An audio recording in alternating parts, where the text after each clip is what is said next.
මේ ඉන්නේ පුංචි පීටර්. පීට පුංචි වුණාට එයාගේ ලෝභකම නම් පුංචි නෑ. එයා හරිම ලෝභයි. දවසක් එයා ගමනක් යද්දී එයා දැක්ක පාරේ වැටිලා තිබුණු රන් කාසි ටිකක්.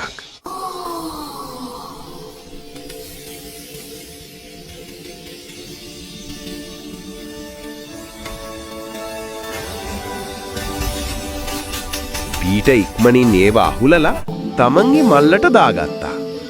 තවත් දුර යද්දී තවත් රන්කාසි හම්බ වුණා. පීට ඔක්කොම රන්කාසි තමන්ගේ මල්ලට පුරවා ගත්තා. දැන් යා ළඟ රන්කාසි පිරුණු ලুকু මල්ලක් තිබෙනවා. මල්ල පිරෙන්න පීටගේ සිතත් ලෝභකමින් පිරුණා.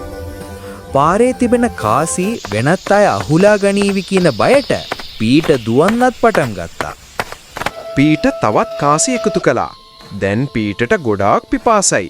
එයා දැක්කා කෝප්පි කඩයක්. ඒත් එතකොටම පීටගේ සිත කෑ ගැහුවා.